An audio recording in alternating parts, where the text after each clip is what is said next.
BEd BSc part test online classes में आपका स्वागत है। आज अपन बात करेंगे अपर्दन चक्र, यानी अपर्दन किसे कहा जाता है। अपक्षय की क्रिया के फलस्वरूप जो टूटी हुई चट्टान के टुकड़े हैं, अगर वो एक स्थान से उड़कर या बहकर दूसरे स्थान पर चले जाते हैं तो ये क्रिया क्या कहलाती है? अपर्दन कहलाती है। अपक्षय की क्रिया के फलस्वरूप टूटी हुई चट्टान के टुकड़े एक स्थान से उड़कर, यानी वायु के प्रभाव के कारण से या जल के प्रभाव के कारण से या हिमानी के प्रभाव के कारण से एक स्थान से बहकर दूसरे स्थान पर चले जाते हैं तो ये क्रिया क्या कहलाती है? अपर्दन कहलाती है। अपर्दन चक्र सिद्धांत का प्रतिपादन डेविस और पेक महोदय ने किया था और अपन अध्ययन करेंगे डेविस के अपर्दन चक्र। डेविस ने अपने अपर्दन चक्र को भौगोलिक चक्र नाम दिया।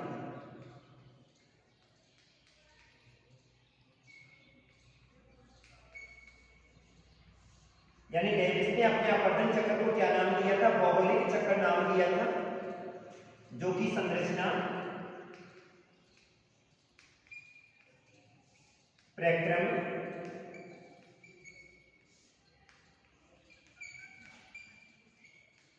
और अवस्था का प्रतिफल है।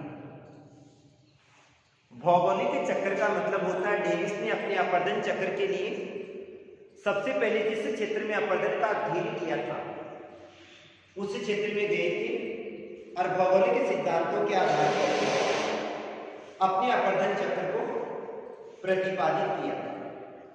अर्थात उनका जो अपर्दन चक्र था वो संरचना, प्रक्रम और अवस्था का प्रतिफल था, जिसके कारण से एक ऊपर उठा हुआ स्थलखंड अपर्दनकारी शक्तियों के प्रभाव के कारण से एक समतल मैदान के रूप में परिवर्तित हो जाता है। अर्थात संरचना का मतलब अपन लेते हैं पर्वत या पठार को लेते हैं।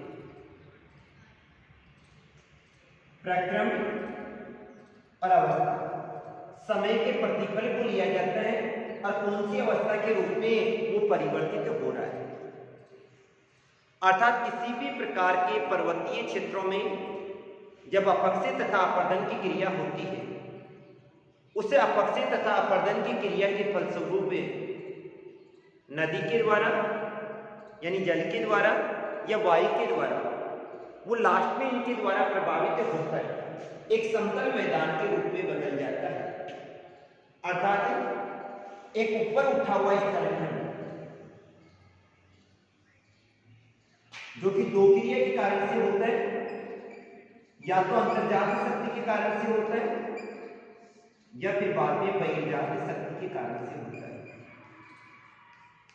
अंतर्जात शक्ति का मतलब होता है आंतरिक भाग से कोई बल कार्य करता है और उसके कारण से धरातल से कोई भी स्थलखंड कहां चला जाता है? ऊपर की ओर चला जाता है। जैसे पृथ्वी के धरातलीय भाग की बात करें तो पृथ्वी के धरातलीय भाग में दोनों तरफ से दबाव लगता है, और जब पृथ्वी के धरातलीय भाग में दोनों तरफ से दबाव लगता है तो कोई भी धरातलीय भाग कहां चला जाता है? ऊपर चला जाता है। अर्थात उसमें कौन सी क्रिया होती है? वलन की क्रिया होती है, और वलन की क्रिया के प्रभाव के कारण से वो स्थलखंड कहां चला जाता है? ऊपर की ओर चला जाता है। लेकिन इसके बाद में इस पे अपर्दनकारी शक्तियां कार्य करती है। अपर्दनकारी शक्तियों की बात करें तो इसके बाद में इस पे जल कार्य करता है, वायु कार्य करती है, हिमानी कार्य करती है, और जिसके कारण से एक ऊपर उठा हुआ स्थलखंड एक समतल मैदान के रूप में बदल जाता है। तो यानी सबसे पहले कोई भी स्थल भाग ऊपर उठता है, इन्होंने अपना उत्थान और अपर्दन चक्र दिया।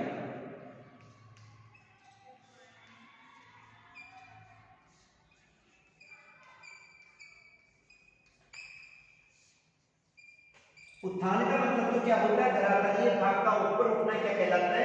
उत्थान कहलाता है। लेकिन अगर ऊपर उठे हुए स्थलखंड में अगर कटाव लगने की जो क्रिया होती है उसे क्या कहा जाता है? अपर्दन कहा जाता है।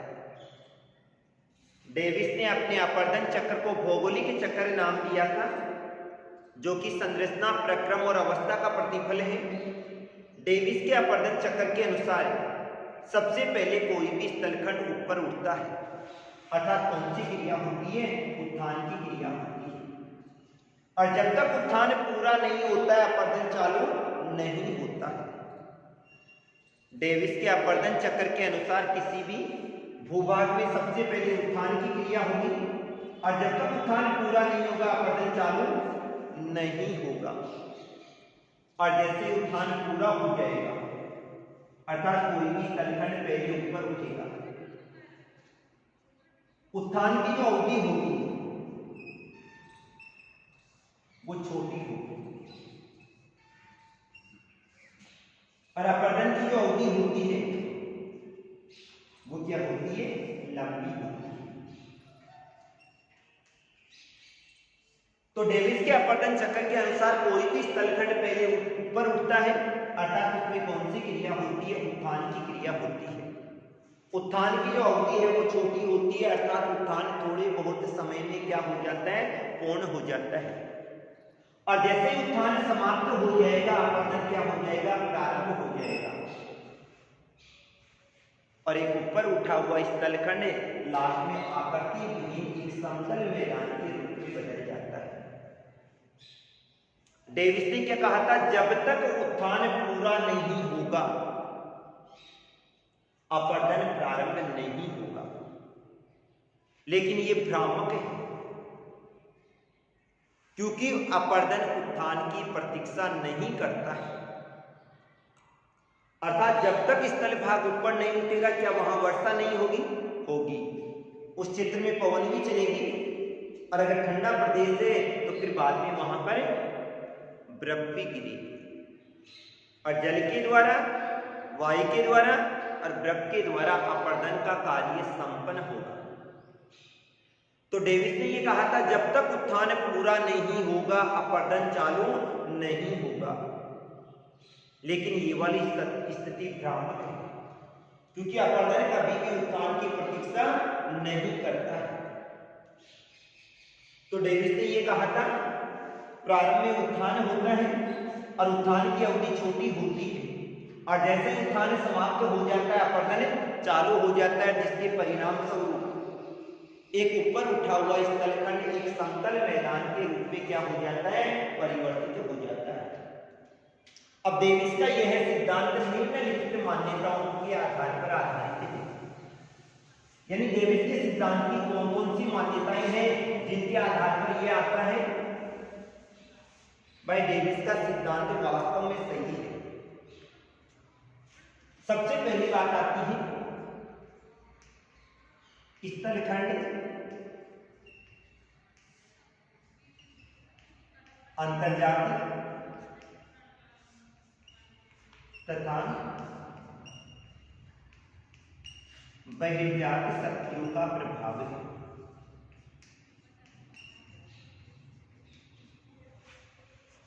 अर्थात अपन संपूर्ण पृथ्वी पे देखते हैं और संपूर्ण पृथ्वी पे अपने को पर्वत भी दिखाई देते हैं, पठार भी दिखाई देते हैं, मैदान भी दिखाई देते हैं। ये पर्वत, पठार और जो मैदान है इनका जो निर्माण होता है वो अंतर्जात और बहिर्जात शक्तियों के कारण से होता है। अंतर्जात शक्तियों के कारण से कोई भी स्थलखंड ऊपर उठता है और बहिर्जात शक्तियों के प्रभाव के कारण से वही ऊपर उठा हुआ स्थलखंड एक समतल मैदान के रूप में क्या हो जाता है? परिवर्तित हो जाता है। तो डेविस के अपरदन चक्र के अनुसार स्थल अंतर्जात तथा बहिर्जात कारकों की पारस्परिक क्रिया का प्रतिफल है। दूसरी बात आती है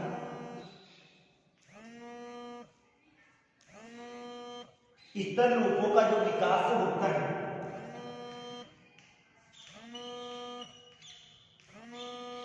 वो कैसे होता है? क्रमबद्ध होता है। स्थल रूपों का जो विकास है वो क्रमबद्ध होता है। क्रमबद्ध का मतलब होता है पहले उत्थान होता है और बाद में क्या होता है? अपरदन होता है। स्तन रूपों का जो विकास होता है वो क्रमबद्ध ढंग से होता है, अर्थात पहले उत्थान होता है और जब उत्थान समाप्त हो जाएगा तो ही क्या होगा, अपर्दन होता है। और जब तक उत्थान पूरा नहीं होगा अपर्दन नहीं होता है। तीसरी बात आती है, नदियां पहले अपनी घाटी को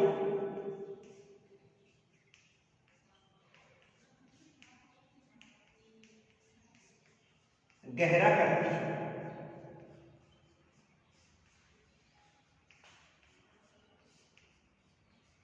और इसके बाद में नदियां क्या होती है, क्रमबद्ध हो जाती है। और जैसे ही नदियां क्रमबद्ध हो जाएगी घाटी क्या होने लग जाएगी, चौड़ी होने लगेगी। अर्थात सबसे पहले नदियां क्या करती है, अपनी घाटी को गहरा करती है, नीचे वाले भाग में कटाव लगाती है। और जब नदियां नीचे वाले भाग में कटाव लगाती है तो वी आकार की घाटी का निर्माण होता है। लेकिन इसके बाद में जैसे वी आकार की घाटी का निर्माण हो गया, फिर नदियां क्या करती है, पार्श्व किनारे वाले भाग पे कटाव लगाती है।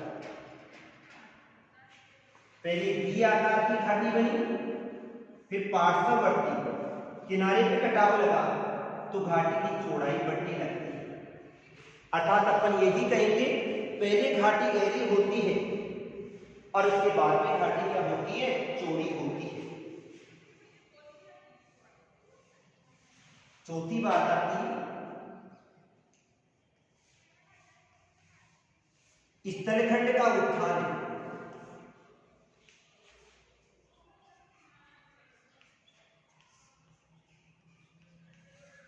कुछ ही समय में पूर्ण हो जाता है।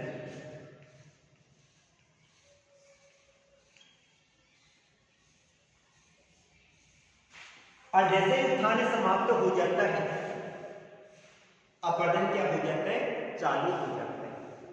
अर्थात अपन अगर कहें उत्थान, उत्थान की जो अवधि होती है वो छोटी होती है और अपर्दन होगा उसकी अवधि कैसी होती है, लंबी होती है। और कब तक चलता रहता है, चक्र के अंत तक चलता रहता है।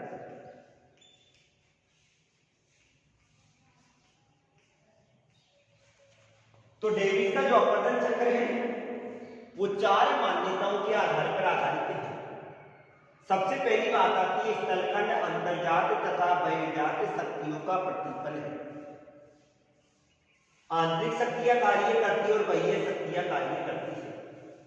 दूसरी बात आती है, स्तन रूपों का विकास क्रमबद्ध ढंग से होता है। अर्थात पहले क्या होता है, उत्थान होता है, उत्थान के बाद क्या होगा, अपर्दन होता है। तीसरी बात आती है, नदियां पहले अपनी घाटी को गहरा करती है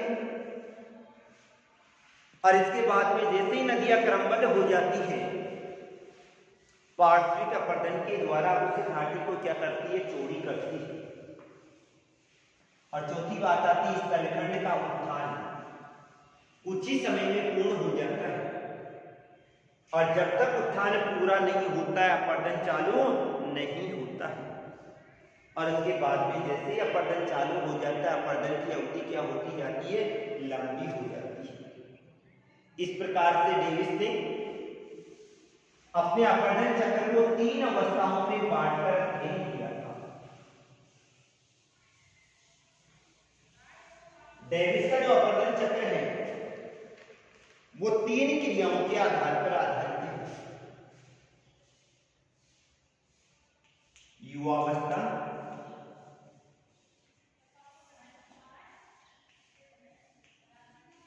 प्रौढ़ावस्था और तीसरी आती है वर्धावस्था।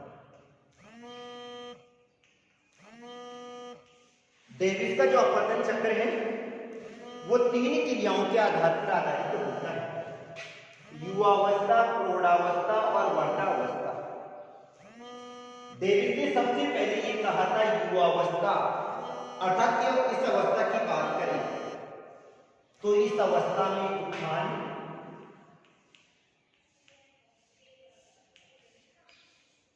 की की गति तीव्र होती है।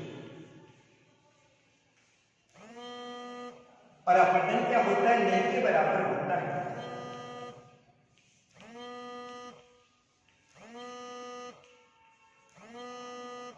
युवावस्था की बात करें तो युवावस्था में जो उत्थान होता है उस उत्थान की गति क्या होती है? तीव्र होती है। और जो अपवर्तन होता है वो क्या होता है? न के बराबर होता है, अर्थात अपवर्तन नहीं होता है। और जैसे युवावस्था पूर्ण होती है उत्थान रुक जाता है, और प्रौढ़ावस्था का प्रारंभ होते ही अपवर्तन क्या हो जाता है?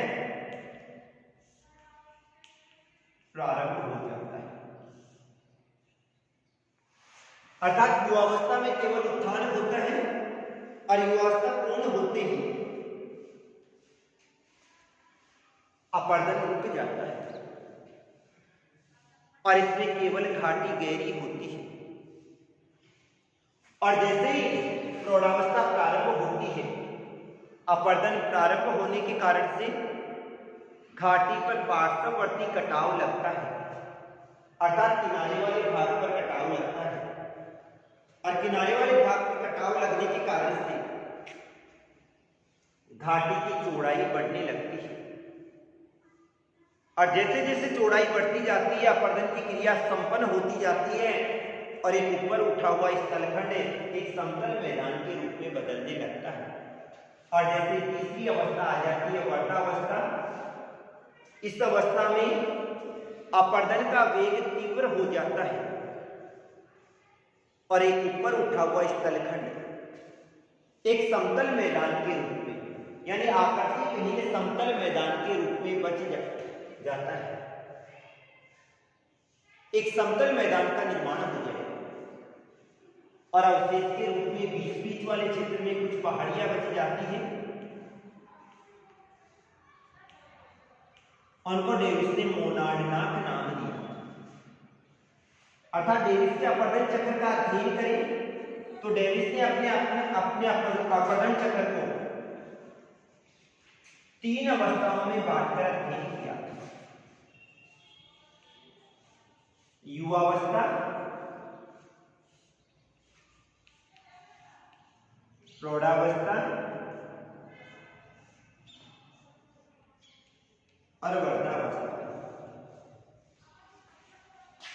युवावस्था में केवल उत्थान होता है, अपवर्तन नहीं के बराबर होता है।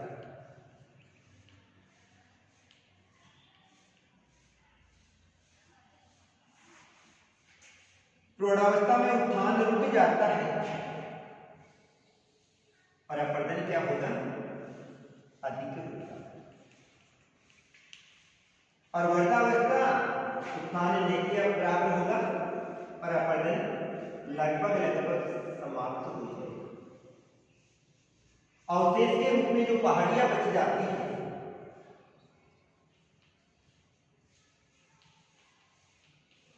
उनको डेविस ने क्या कहा था? मोनार्डनाक नाम दिया। तो डेविस ने एक ही बात कही थी। डेविस का अपवर्तन चक्र, जिसको भौगोलिक चक्र नाम दिया था, जो कि संरचना, प्रक्रम और अवस्था का प्रतिफल है, और इसके अंतर्गत सबसे पहले धरातल का उत्थान होता है, और जब तक उत्थान पूरा नहीं होता है अपवर्तन चालू नहीं होगा। और जैसे उत्थान समाप्त हो जाएगा अपवर्तन चालू हो जाएगा और एक ऊपर उठा हुआ स्थलखंड एक समतल मैदान के रूप में बदल जाएगा। अवशेष के रूप में जो पहाड़ियां बच जाती है उसको क्या नाम दिया था? मोनार्डनाक नाम दिया। अब इसके सिद्धांत के प्रभावी पक्ष की बात करें तो डेविस का जो अपवर्तन चक्र है वो सरल है। इसमें सरल भाषा का प्रयोग किया गया है, साधारण है, सुव्यक्त है और रोचक शैली का प्रयोग किया गया है। और ये वाला मॉडल क्षेत्र पर आधारित है। अतः डेविस सबसे पहले इस क्षेत्र में गए थे और वहां पर इन्होंने रिसर्च किया था और उसके आधार पर इस सिद्धांत का प्रतिपादन किया। लेकिन इसके कमजोर पक्ष सबसे पहली बात आती है प्लेट विवर्तन के सिद्धांत के अनुसार उत्थान निरंतर चलने वाली प्रक्रिया है, वो अपर्दन की प्रतीक्षा नहीं करता है, अर्थात उत्थान हमेशा चलता है। दूसरी बात आती है इसका जो सिद्धांत है वो डेविस ने समय का महत्व कम दिया, उत्थान और अपर्दन दोनों के बीच में समय को महत्व ही नहीं दिया। तो ये तो था डेविस का अपर्दन चक्र। आज के लिए इतना ही, थैंक यू।